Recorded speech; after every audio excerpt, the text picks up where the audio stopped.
So we painted quite a broad picture in the last two lectures, very technologically driven, very abstract to a certain point. We have been looking into the crystal ball to try to figure out what the future will bring. We will slowly but surely make things a little bit more concrete.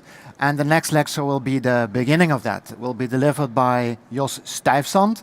And Jos Stuyfzand leads the global experience design consulting team of Philips Healthcare Transformation Services. That's a whole big sentence, and he must have a complex job. It means that he is leading a big team working in Eindhoven of about 25 nationalities, working on technological solutions to improve healthcare in general, and in particular hospital environments. So his lecture is entitled How Spaces Can Heal People, which is a very seductive title, I think, a very provocative title. And I think the person best qualified to see if spaces actually can heal people is Jos Stuyfzand. Please, a warm applause for Jos.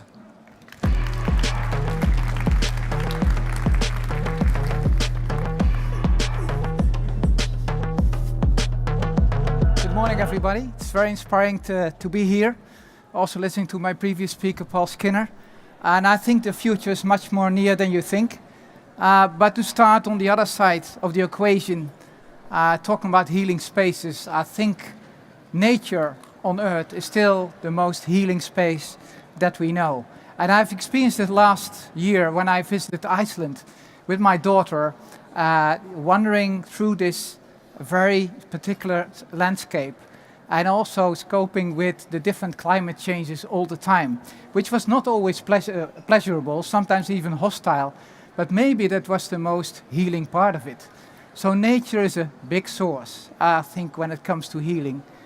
The other part, and that's what I'm going to talk about with you today, is hospitals, which is almost a completely alienated environment from nature. And that's quite a challenge. So I work for a company. I'm creative director at Philips Design, which is a design community of 360 people worldwide. And we also offer our services directly to our clients to improve patient experiences. And the company Philips made a big commitment.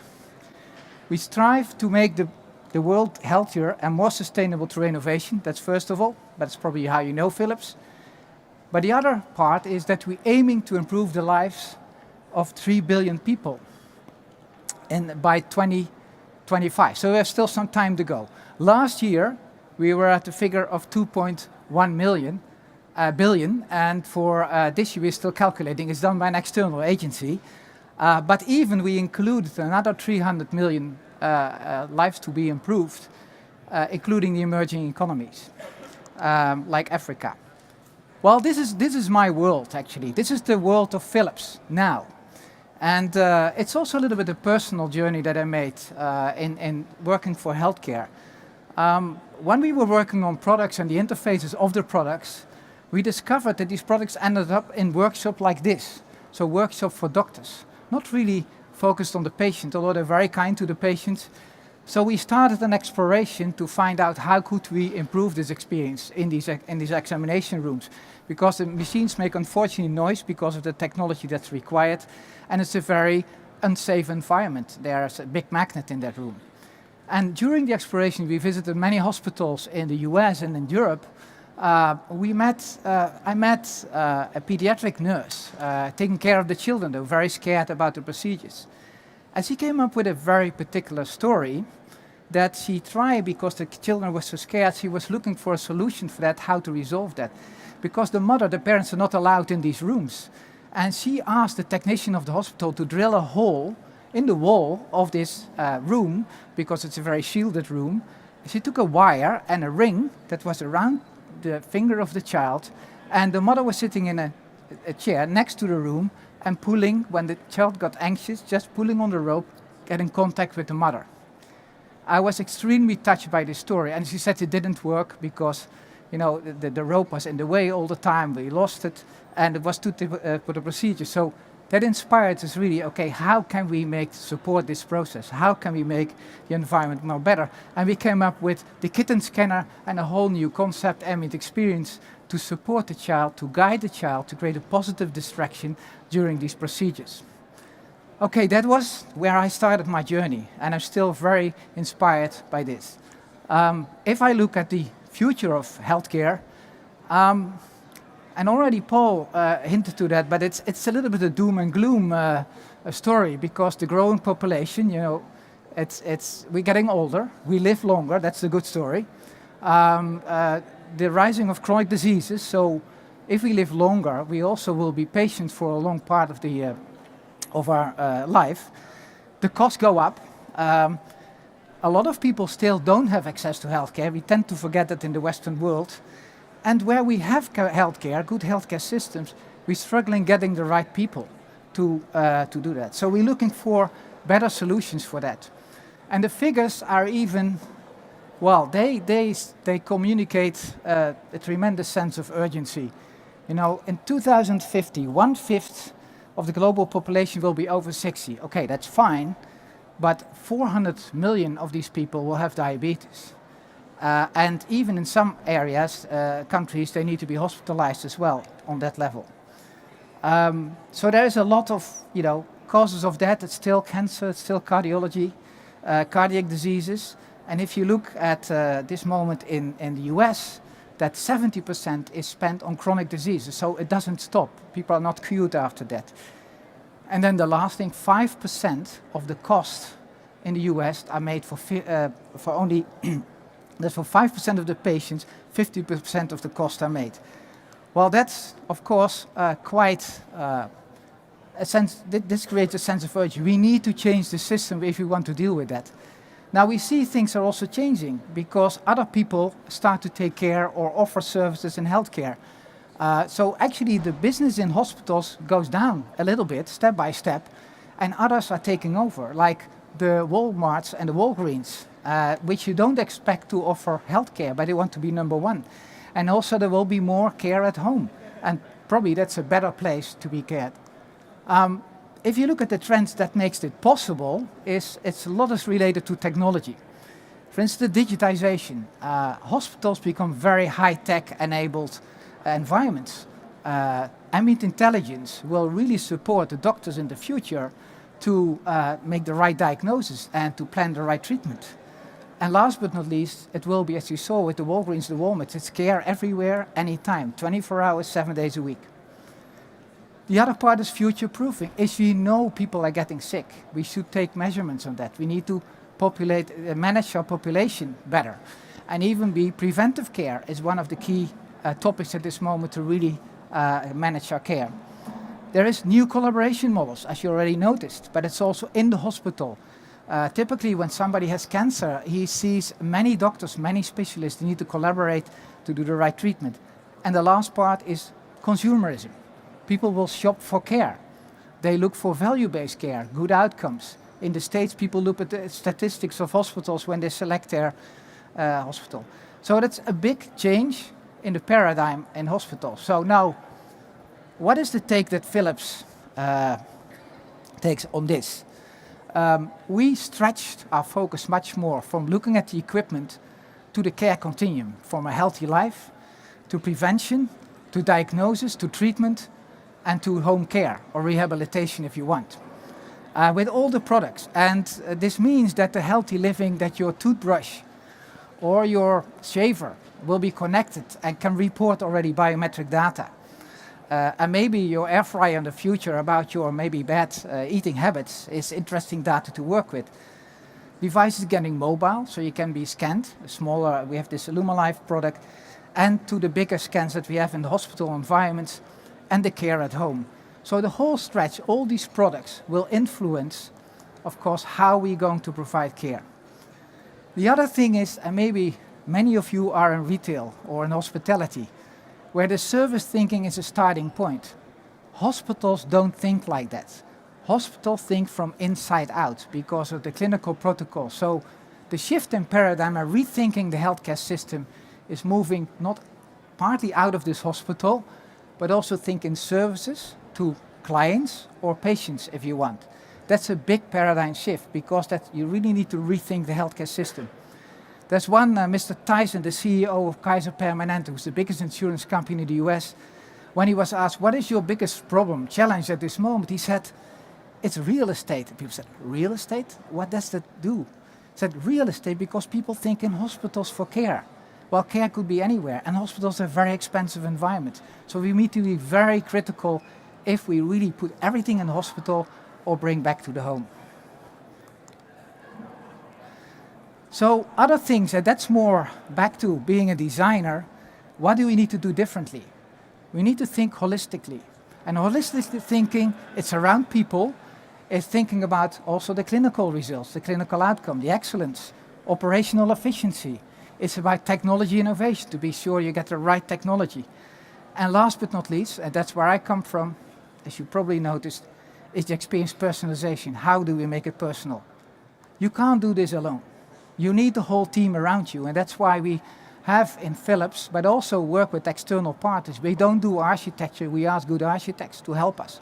Same with interior designers, but we brief them differently, so they better understand what needs to be done. And we have also business analysts, we have clinical specialists, of course. All kind of people to better understand and also create better solutions. We co-create. Co-create is used in many environments because problems are too complex. We need to work together. And even in the hospitals, we co-create, having meetings with these doctors and all the stakeholders to make better care. Back to healing. What is healing for us? Healing for us is 5 elements. It's about people, first of all. It's about processes. It's about technology, data, and last but not least, the environment, space. To start with people. People, it's the collaboration between the patient, family, and staff. Collaboration is the key success factor for good care. So what we do a lot is field research. We really go out there. We meet the people at home to understand their home environment, but also to follow them, to shadow them in hospitals. That's not different people that are designers are doing that, so they get first at hand information. We also try to understand different cultures, because healthcare is a cultural product. The body is roughly the same, the technology is roughly the same, but the way care is provided and where people come from can be different. So we create these, what we call personas, to share with all the people to make better decisions about how are healthcare decisions taken. What are the values that people have and they bring to the hospital? How do they live at home? What is their recent healthcare experience and what they expect in the future? You really need to have these deep insights to come up with better solutions. And they think really differently. And this is from a hospital in the Middle East where people expecting to have a 5-star hotel. But good hospitality is sometimes a little bit shielding incompetence of the hospital. And that you see a lot. And also it's cultural driven, that hospitality is their way to react to people that are ill. But others just want to have good care in the Western world. Others want to have just a good smile from the doctor, being friendly.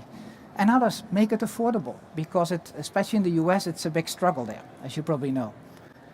Looking only at the patient is very important, but you also need to look at the people that work there and the collaboration.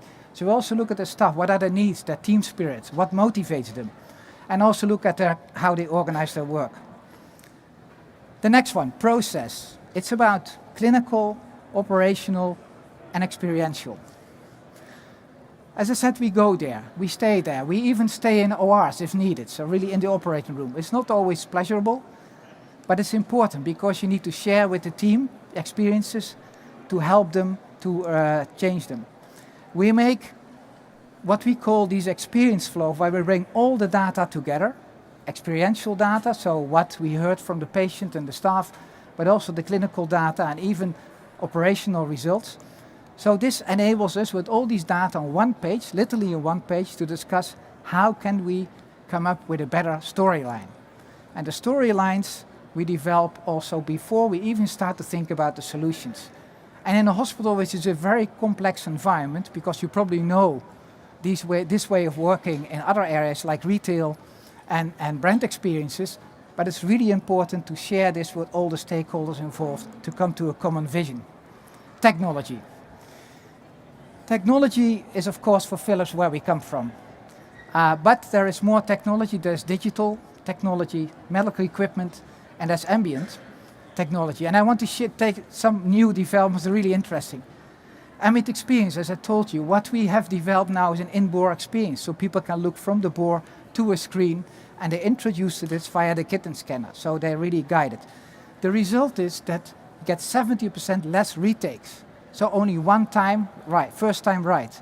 You can imagine the children need to go a second time because they moved, or they're anxious, or the third time you can forget, and other people are waiting. So there is a rationale behind this as well.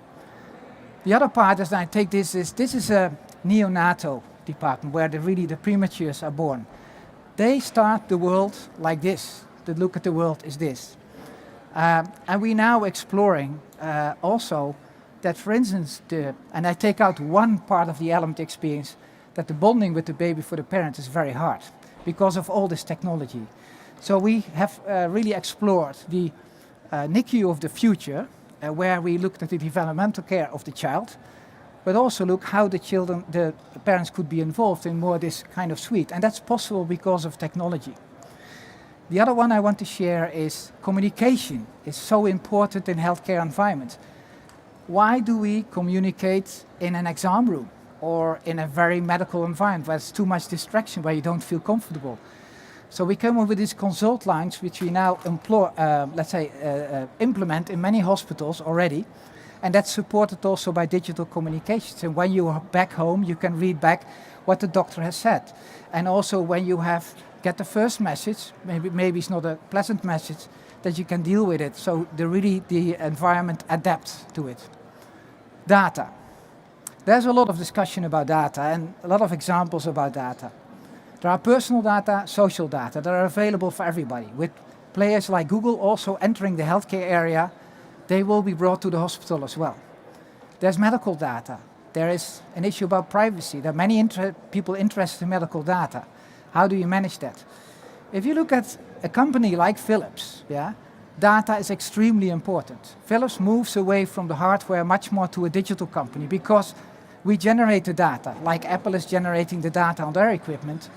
And we have 145 million images that we manage, and also 23 petabytes. I do not even know how much a petabyte is, but it's huge data that we generate with our equipment.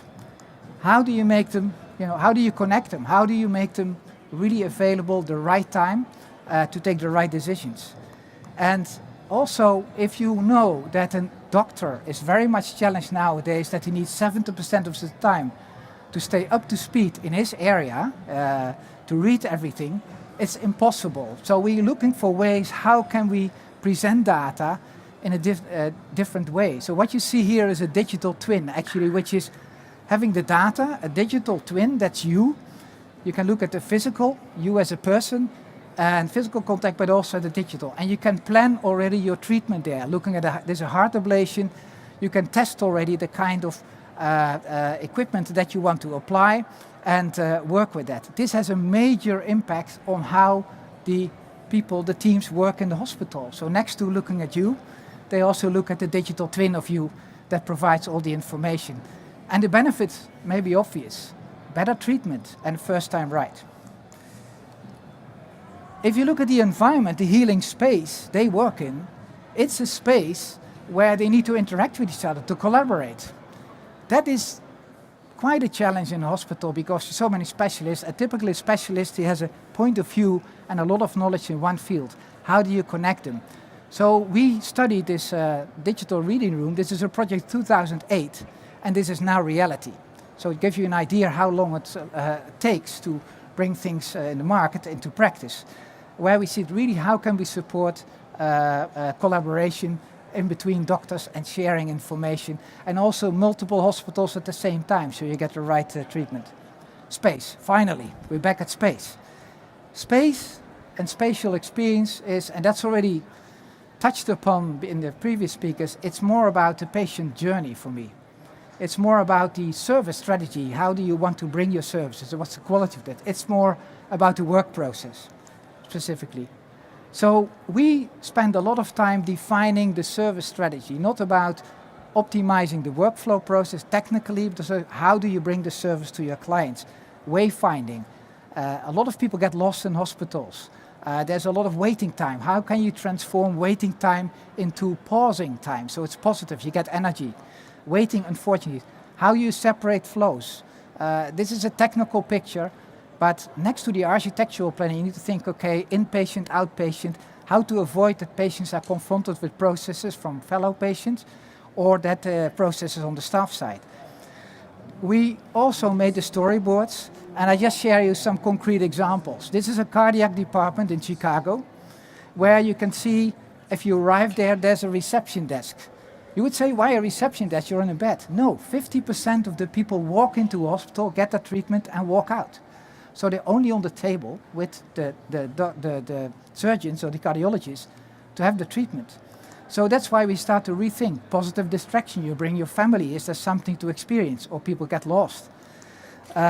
Also, you want to continue your life. If you guide somebody, especially in the US where you need to travel a lot, people, they bring their family and they need to stay, and maybe you have your business. How do you continue to stay connected? So you see, this is a completely different environment. The consulting lines already taught you about. And when you wake up or when you're in a bed, how can you support that experience by something more than only medical equipment? And this is the holding area, an example of that. And I told you, it's a lot of people already sitting, and also the collaboration between the staff. It's much more like a flex office there, and people need to share information, experiences. Continuous education, as I said, 70% of the time, so do it on the spot. They can't go to conferences all the time. So all this, again, is important related to outcomes, clinical and operational. Just to share with you some figures. For instance, we reduced, with this redesign of this environment, 55% of the waiting time. These are really interesting figures, and especially in an environment like the United States, they're very sensitive to that. 24%, there was reduction of the recovery time, so people could go home earlier. 22% in the shift, let's say the steps that the staff need to make on the department, reduced with 22%, but just optimizing the workflow. And of course, the labs looked like this, and they were like that. And also the radiation, that's unfortunately something that comes with this working environment. The radiation dose with 45%. All good results. All good results, very motivating for us that we're really part of the system and we can support transforming the healthcare system. The next step is the seamless healthcare experience. And it's really interesting that we now challenged from the start to really develop, and Dubai again, to develop completely new concept. This is a diagnostic center that looks more like an airport. Why? Because it's an imaging factory. They need to take imaging 24 hours, 7 days a week. Short waiting times, there's an education center there, and then you start to rethink the whole building concept there. Other is that we challenged to do a whole hospital. It was a green field. Actually, it was more a yellow field because it was in the desert. That you really need to start from scratch to build a whole hospital. Now, I must say it was a fantastic experience. It was a dream, but it easily runs into a nightmare if you look at the complexity. And we try to accommodate also the cultural preferences in these hospitals as well, as you probably will notice. The last sample that I want to share with you is not related to the building, but how we use buildings. We were asked how we could, for a modern child hospital, the Sidra Hospital, which is one of the beautifully designed, most beautiful designed hospitals in the world, how could we create an exceptional patient experience and a sustaining operational excellence, fostering an innovation culture? What happened is that the architect 8 years ago designed the hospital, and it was designed as a general hospital. Now it was a modern child hospital. The technology has completely changed, and they helped us. How can you help us to transform so we can start to use the building in a better way? So we went there, we did the field research, trying to understand, let's say, the needs of these patients, the mothers, but also the children. We wrote the new storylines for that, for the experience in Cedar and the hospital. With the whole team, we brainstormed, we developed ideas around the touch points because you need to plan them strategically. Unfortunately, in healthcare, there's always unpleasurable experiences. But if you prepare people well and you really support them after the procedure, that's 90% of the job. We generated ideas, and we even sat down with the children. That was really funny. 60 children to think about their healthcare experiences, but in this case was even asked them, if you want to take a buddy with you, how would the buddy look like? How that supports you. So we designed this buddy, and there was 3 elements to comfort the patient, the little patients, to play with them, and to teach them, so they better explain understand the environment. We planned all the touch points in this existing building. Unfortunately, we couldn't change everything. And we designed the whole, over all these touch points, a whole engagement about a buddy. It's a virtual buddy that guides the child through the hospital and through all the touch points, from the preparation, during the treatment, and at the end, going home. And I think this is actually the most impactful thing, because the design of the space is something you can only do once. And when you start to use the space, you need to manage the dynamics in that and to personalize the experience. So it's only an enabler, the space. And what we have learned, of what I've learned personally, if you look back, what is your role of designer, especially in healthcare, creating healing spaces, is to connect all the data in a way that you can really take different decisions. So only looking at the space is not enough. You really need to understand clinical aspects. You need to understand the operational aspects. Technology is a key enabler. And of course, understand the patient, being empathic with the patient. And that is something we do now with many specialists. And I must also conclude going back to my first statement. You know, the rope or the wire with the ring. It's first people. And if that works, it works. It's not only technology. Thank you very much.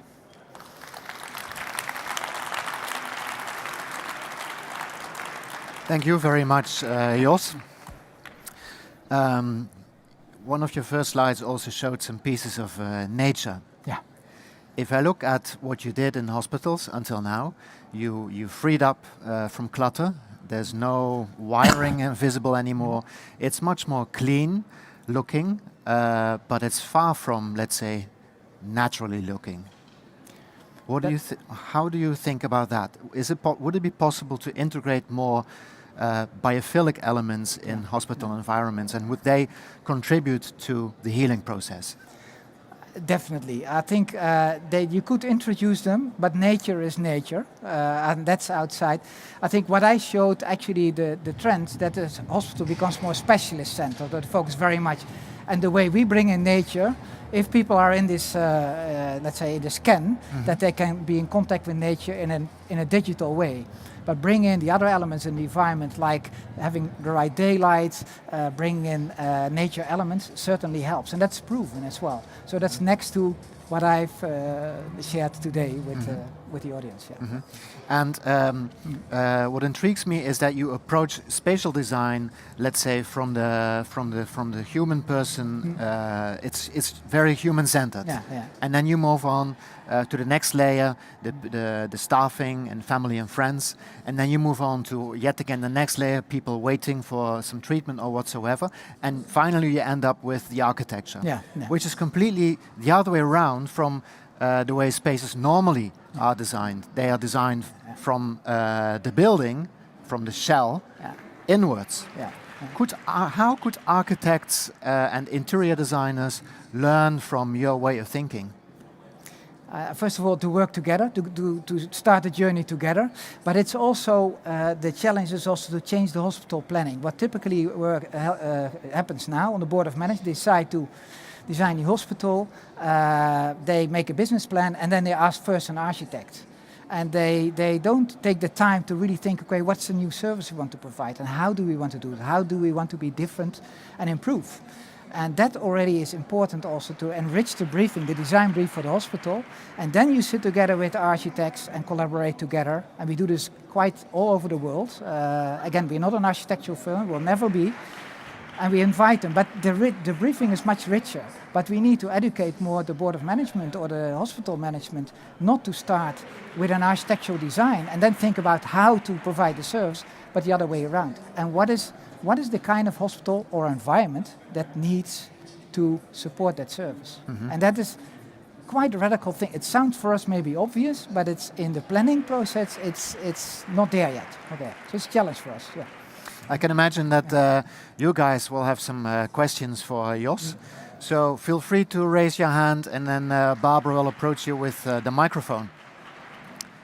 So any questions with regards to healthcare design, but I can imagine that you can also ask questions not related to healthcare design and learn from the way of thinking from Jos from your own perspective. Might be retail or hospitality. Toothbrushes, shavers. Sorry? Toothbrushes and shavers. Yeah. It's not my expertise, but... Okay, so nothing really burning at the moment.